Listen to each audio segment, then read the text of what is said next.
Assalamu alaikum dear student. My name is Mirza Naveed Beg and I am also teaching complex analysis.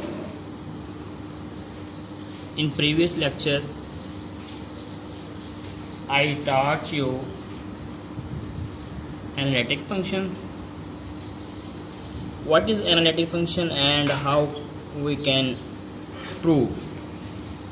मैंने आपको पहले बताया कि analytic functions क्या होता है कि जिस पर वो डिफरेंशिएबल एग्जिस्ट करता हो और अगर डिफरेंशिएबल एग्जिस्ट करता है तो सी आर इक्वेशन को सेटिस्फाई करता हो। इक्वेशन सी आर क्या है आपको पता है कि यहाँ पर देखें कि partial derivative with respect to x, partial derivative with respect to x equal to partial derivative with respect to y। किसका? इमेजिनरी पार्ट्स का, यानी कि ये पार्शियल डेरिवेटिव है x equal to partial derivative of imaginary parts. अब आप कहेंगे कि इमेजिनरी पार्ट्स कहाँ से आ गया, तो already told you the f of z is equal to sum of real part and imaginary parts. It is called CRE, Cauchy-Riemann equation। ठीक है, ये हमारे पास है। अगर हमारे पास कोई फंक्शन दे दिया उसने, फंक्शंस क्या है, f of z equal to z square, तो हमने करना क्या है कि फर्स्ट ऑफ ऑल वो we convert z into composition of x plus iota y, because we know x plus iota y equal to z के बराबर होता है। Clear? Now according to definition f of z is equal to u is the function of x and y plus iota v is the function of x and y। Using this equation same as its mean, u equal to x and v equal to y,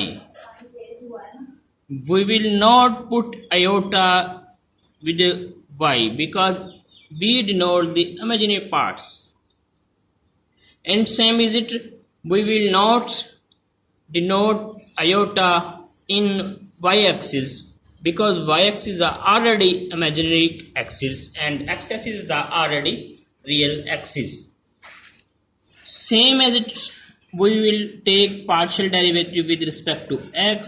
आपको पता है कि partial derivative जो होता है x के लिहाज से 1 होगा और y के लिहाज से 0 होगा। Anybody can tell me what is great difference between total derivative and partial derivative? In next lecture I will ask you about total derivative and partial derivative. Please be prepare your this definition, and next lecture I will ask you especially roll number 6 to 3 and roll number 10. You will explain about partial derivative and total derivative, and also 483 will also tell me about there is great difference total derivative and partial derivative। Okay, now we will take partial derivative with respect to y equal to 1 हो गया and partial derivative respect to 0. Clear? Using CR equation, as you know, ux equal to vy and uy equal to minus B X के बराबर है. Clear? According to using this definition ux equal to vy, is it clear? 100% answer ux equal to vy, because ux equal to vy already giving 1 and uy equal to vx both are giving 0. It means CRE equation is satisfied.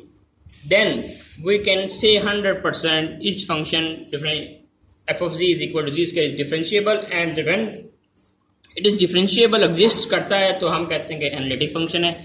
Analytic function क्या होता है कि each point पर जो है वो defined value दे, कोई भी वैल्यू ले ले, एनी नंबर वो यहाँ पर दर्ज करें तो वो हमें आंसर हमेशा डिफाइंड वैल्यू देगा, फाइनाइट नंबर देगा. It is analytic. ये था प्रीवियस लेक्चर के बारे में मैंने आपको डिस्कस किया एनालिटिक. ठीक है, अब जो है हम आपको बताएंगे कि सिंगुलर पॉइंट्स क्या होते हैं.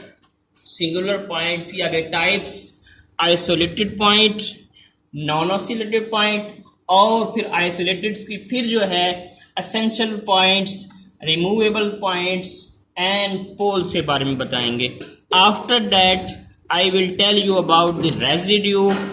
रेजिड्यू को समझने के लिए आपको पोल्स का पता होना चाहिए, पोल्स को समझने के लिए आपको सिंगुलर पॉइंट्स का पता होना चाहिए, और सिंगुलर पॉइंट्स को समझने के बाद आपको पता होना चाहिए कि ये जो है आइसोलेटेड है या नॉन आइसोलेटेड है, because pole is the sub branch of the isolated singular points.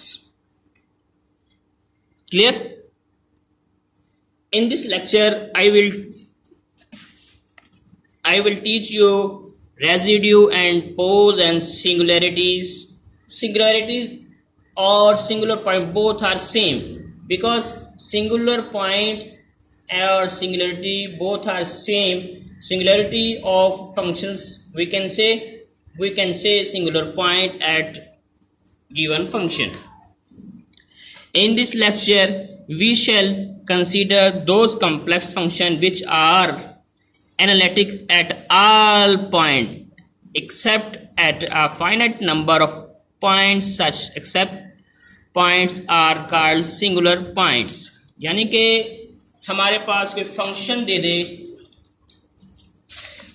हमारे पास कोई फंक्शन दे दे, सिंगुलर पॉइंट्स का निकालना है, तो function f of z is equal to z into z square plus 1. It is a function of complex number. Now I will tell you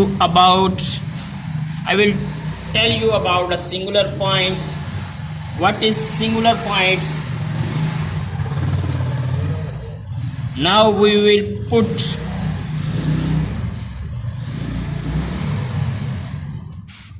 denominator.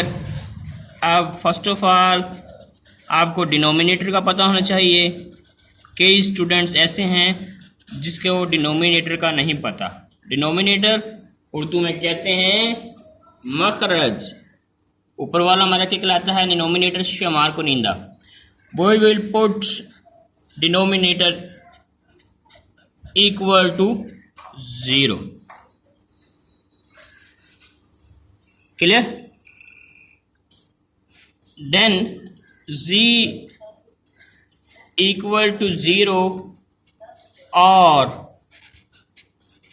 z plus 1 equal to 0. z equal to -1. You know, we will take under root both side. Its mean -1. Clear? Under root आ गया plus minus 1 under root is equal to iota, its mean plus iota and minus iota. Its mean the singular points 0, iota, minus iota. अब एक बार यहाँ पर देखें कि जो singular points होते हैं वो हमेशा फाइनाइट्स होते हैं. Finites number of points in which we take this function undefined, then it is called the singular points. देखें 0, 1, minus 1. It's mean to say that singular point may be 1, 2, 3, 4 and so on according to denominator. Clear? ये हमारा singular points निकालने का method आ गया. आगे हमारे पास singular points definition को हम फॉलो करेंगे, जो मैंने अभी आपको जस्ट न्यूमेरिकल करवाया. आप डेफिनेशन फॉलो करें. The point z0 is called a singular point और singularity of function if f is analytic at z0. f is not analytic at z0 but is analytic at some point in every neighborhood of z0. क्या कहता क्या है कि हमारे पास ये कोई circle है, किसी 2, 3, 4 मे बी 4 इन पॉइंट्स पर वो क्या है अनडिफाइंड दे रहा है एफ ऑफ जी, हमारे पास जो फंक्शन था. और बाकी जो नेबरहुड्स हैं, इसके नेबरहुड्स हमारे पास जो हैं उन सब पर वो फाइनाइट वैल्यू दे रहा है. तो हम कहेंगे ये हमारे जो हैं both force are singular points. It is also called a singularity of f of z is 0, iota, minus iota. Now I will tell you about types of singularities. Here is not written. First of all, you should understand about isolated singular points.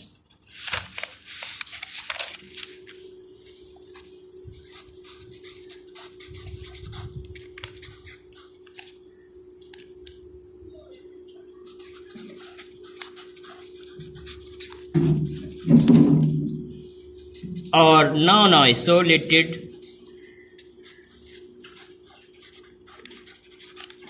singular points.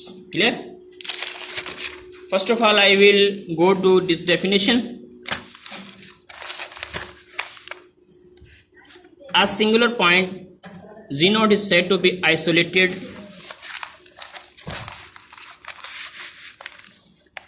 if in addition there is some neighborhood of z0 throughout which f is analytic except at the points. यानी कि जो हमारे पास हमने जो निकाला है, ये देखें हमारे पास गिवन फंक्शन था, वो यहाँ पर देखें डेफिनेशन क्या कह रहा है कि ए singular points z0 is said to be isolated if in addition there is some neighborhood of z0 throughout which f is analytic except at the point itself. यानी एक पॉइंट पर जो है वो क्या दे, अनडिफाइंड वैल्यू दे, और इसके अलावा जितने पॉइंट्स हैं उन पर वो फाइनाइट वैल्यू दे जो नेबरहुड्स हैं. उसके नेबरहुड्स ये आपको पता ही, देखें हमने कहा कि z equal to f of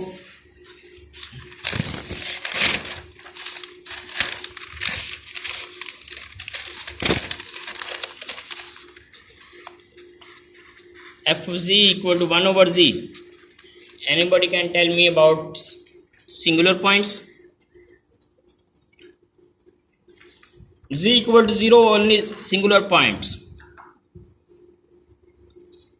I already told you singular points may be 1, 2, 3 and so on.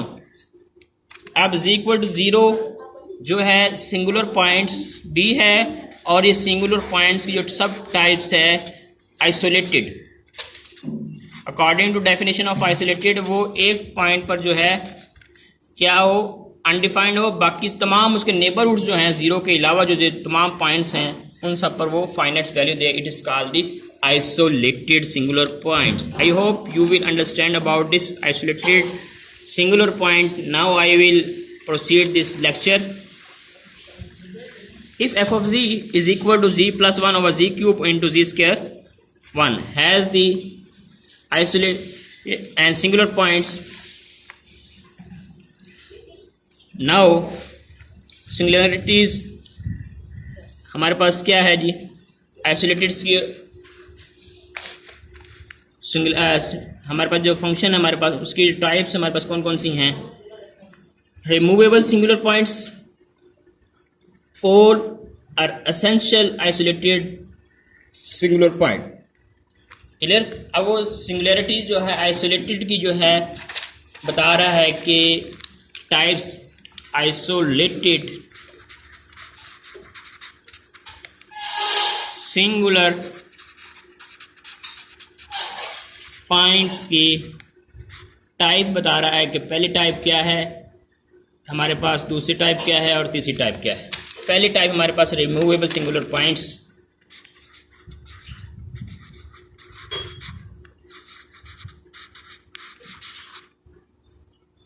Clear. दूसरी हमारे पास क्या है, पोल और essential.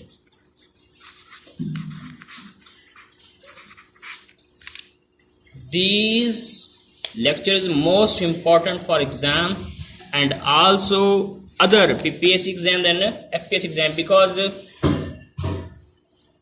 each paper is asked about this topic. Maybe other university can ask about this topic. Okay, clear. Now we shall explain the singularities यानी with the help of Lorentz series. Lorentz series क्या कहती है कि हमारे पास जो z है हमारे पास उसकी पावर नेगेटिव आ जाएगी. ठीक है, ये देखो ऊपर जाकर नेगेटिव हो जाएगी, यानी कि ये कंपोजिशन ऑफ टू टर्म्स हैं, यानी कि एट अ टाइम दो सीरीज चलती हैं. लॉरेंट्ज सीरीज के अंदर ये बात याद रखें. विच हैज़ टू पार्ट्स, एक ये हमारा पार्ट आ गया एंड सेकंड पार्ट, यानी कि एट टाइम दो सीरीज जब लेकर चलती है तो हम उसे लॉरेंट्ज सीरीज कहते हैं. लॉरेंट्ज सीरीज को अब नेक्स्ट लेक्चर में आपको ब्रीफली डिफाइन करेंगे. जस्ट यहाँ पर आपको याद रखना चाहिए कि लॉरेंट्ज सीरीज के अंदर एट अ टाइम दो टर्म्स यूज होती हैं, दो सीरीज यूज होती हैं. देखें, f of z is equal to a naught plus summation start n from 1 to infinity a n z raised to power n plus b raised to power n over z n. It's mean summation here and also here, and we will separate and after opening this a naught plus a1z a to z, here I will teach you summation n equal to 1 to infinity a n z n plus b raised to power n z n, summation n equal to 1 to infinity a n z n plus summation n equal to 1 to infinity b raised to power n z raised to power n. We can also expand, here is already expand this Lorentz series in term of first series and second series, a naught a1z plus a to z and so on. इसका मतलब क्या है, यहाँ पे positive power भी आ रही z की, लेकिन शर्त क्या है लॉरेंट्ज सीरीज के अंदर कि दूसरी जो हमारे पास जो z होगा वो नेगेटिव पावर में आएगा. देखें जिस तरह ये देखें, डिनोमिनेटर ऊपर जाके क्या हो जाएगा, इज अ प्रिंसिपल पार्ट. यानी कि अब इसमें प्रिंसिपल पार्ट जो हमने आइसोलेटेड पढ़ा है उसमें जो टाइप्स हैं रिमूवेबल की और एसेंशियल की, उसमें किसी में एक में क्या होगा कि लॉरेंट्ज सीरीज होगी, दूसरे में लॉरेंट्ज सीरीज नहीं होगी. और next and continue. If the principal part of f of z at z equal to z naught, यानी कि जिस पॉइंट पर वो अनडिफाइंड वैल्यू दे रहा है वो सिंगुलर पॉइंट तो होगा 100%, बिकॉज इट इज सब types of this singular points consist of number of terms and there is no z in numerator, then z is called removable या artificial singularities. ये बात याद रखें कि removable का जो दूसरा नाम है artificial singularity, artificial singular point भी कह सकते हैं, artificial singularity of this function भी कह सकते हैं.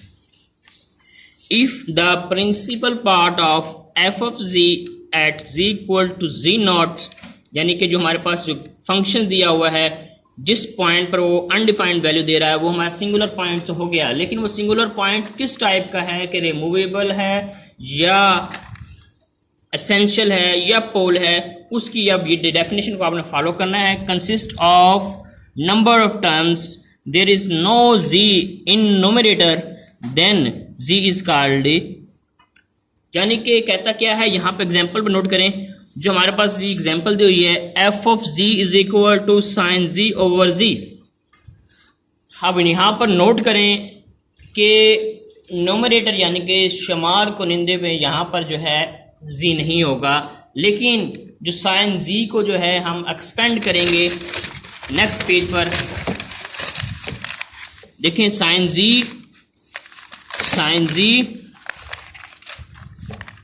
Over z equal to 1 over z and z minus z cube over 3 factorial plus z 5 and so on. ये हम साइन जी की जो है क्या हो रहे हैं, एक्सपेंशन कर रहे हैं. ठीक है, टेलर सीरीज से आपको पता है कि साइन जी जो है ऑड फंक्शन है, इसलिए आपको याद होना चाहिए कि जस्ट ये है पावर इसकी ऑड होंगी, ये बात याद रखें. और कॉस क्या है, इवन है तो उसकी पावर भी इवन होंगी, यानी कि जितनी पावर होगी उसका उतना फैक्टोरियल्स होगा इसमें साइन जी में. हेयर एंड जी जो है ऑलरेडी हमारे पास फंक्शन में था, वो जी डिवाइड कर दिया. अब यहाँ पे देखें कि f of z is equal sine has no negative power. जब नेगेटिव पावर ना हो तो उस वक्त हम कहते हैं कि ये जो है रिमूवेबल सिंगुलर पॉइंट्स हैं.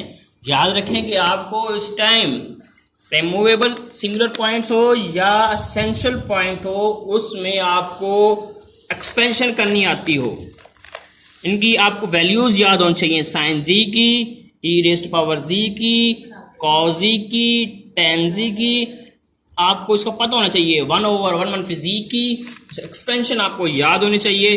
Then you can tell me और other exam easily this is singular points और इट्स टाइप. क्लियर? इसका मतलब कि वो फंक्शन जिसके अंदर न्यूमरेटर में जी ना हो और जब इसको एक्सपेंड करें तो एक्सपेंड करने के बाद सिंप्लीफाई करें तो there is no any term of negative power of z in this term. देखें सिंप्लीफाई करने के बाद 1 फी z square over 3 factorial plus z raise to power 4 और 5 factorial and so on continue है कंटेन नो नेगेटिव पावर और principal part of z. Clear? f of z is analytic at z equal to 0 has a removable singularity at z equal to 0. यहाँ पे देखें f of z is equal to 1 मनफी cos z over z square.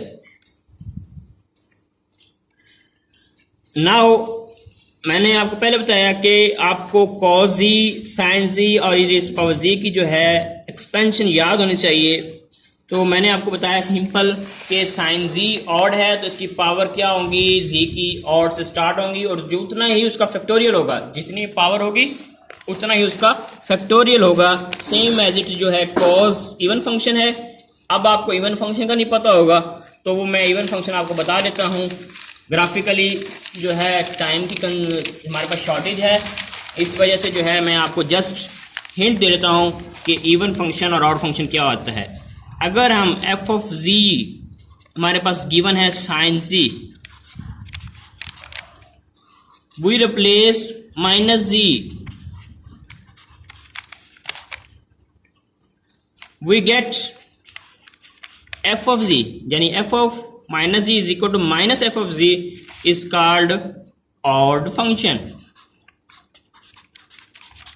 अब ये odd function क्यों है जरा ये देख लें ग्राफिकली कि साइन जीरो क्या होता है, 0 होता है। जो सिनोसाइडल वेव्स है, ये आपने फर्स्ट ईयर का चैप्टर 7 चैप्टर के अंदर सिनोसाइडल वेव्स पढ़ा होगा, उसके अंदर जो है सिनोसाइडल वेव्स शो की हुई है। तो देखें इसका जो अक्स है वहां पर उल्टा आ रहा है, ठीक है।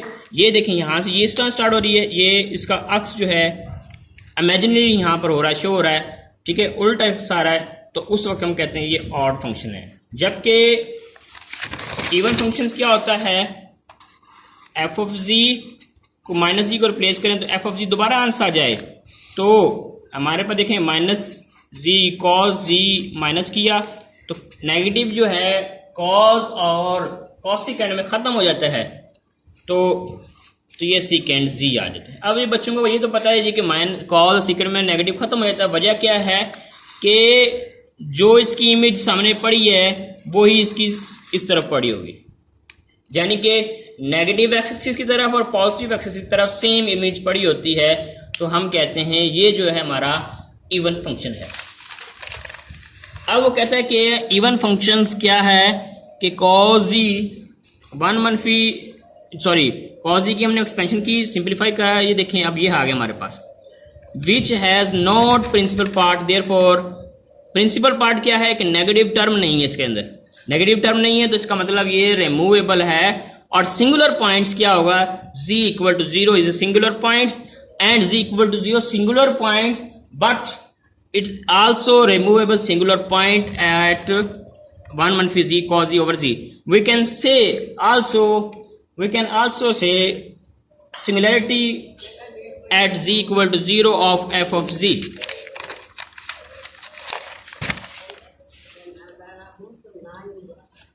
If the principal part of f of z at z equal to z naught contains infinite number of terms, then z equal to 0 is called essential isolated singular points of f of z. अब वो यहाँ पर कहता क्या है कि तवज्जो के साथ, principal part of f of z at z equal to 0, यानी कि हमारे पास जो फंक्शंस है वो 100% क्या होगा, सिंगुलर पॉइंट्स होगा। उस पॉइंट पर सिंगुलर पॉइंट्स तो होगा, लेकिन जो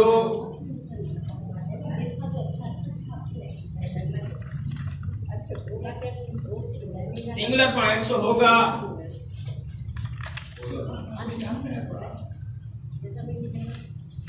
पॉइंट्स तो होगा, बट याद रखें इसकी टाइप है एसेंशियल सिंगुलर पॉइंट्स है या रिमूवेबल सिंगुलर पॉइंट्स है। क्लियर। अब देखें हमारे पास क्या है जी, f of z equal to 1 plus z square over 1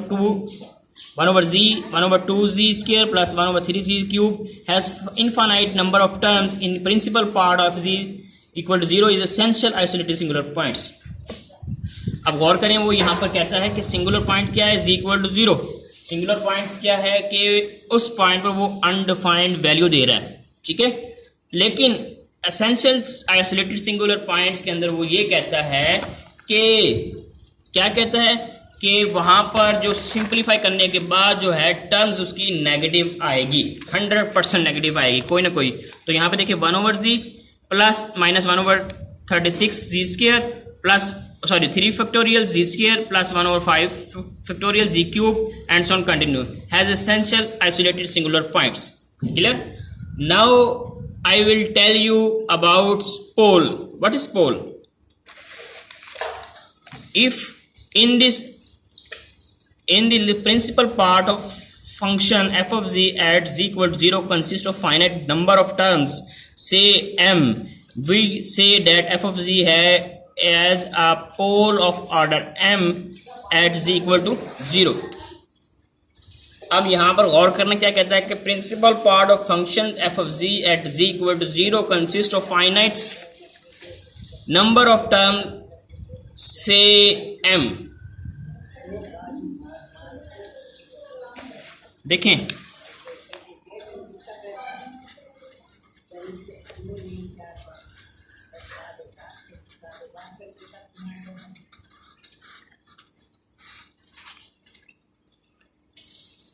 अब इस पॉइंट में देखें z-1 equal to 0, z-2 equal to 0।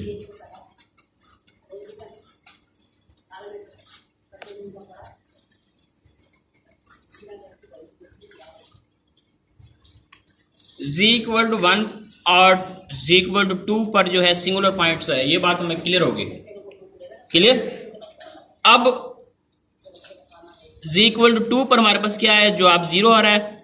अब जब डिनोमिनेटर्स में 0 आ जाए तो जवाब हमारा इनफाइनाइट बन जाता है। सिंगुलर पॉइंट्स तो हो गया, क्लियर हो गया। अब 2 कितनी टाइम्स आ रहे हैं, यहाँ पर 2 टाइम्स आ रहा है। इसका मतलब ये पोल है z इक्वल टू 2 पर, तो इसका मतलब क्या है, जब इसका ऑर्डर z इक्वल टू 2 पर multiple pole, z equal to 1 पर ये है सिंपल पोल। अब उसकी पावर जो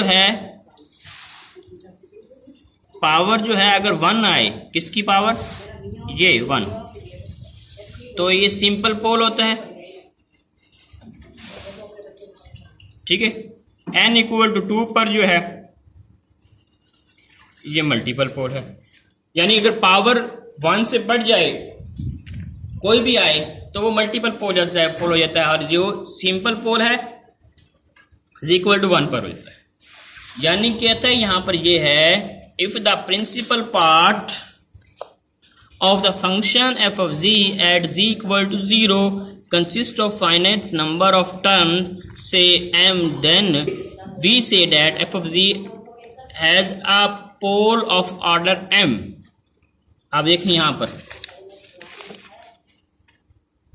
इसका पोल क्या है, हमारा पोल क्या बनेगा, एट z इक्वल टू 2 हमारे पास 2 z इक्वल 2 आ गया, और ऑर्डर इसका क्या बनेगा, 2 बनेगा।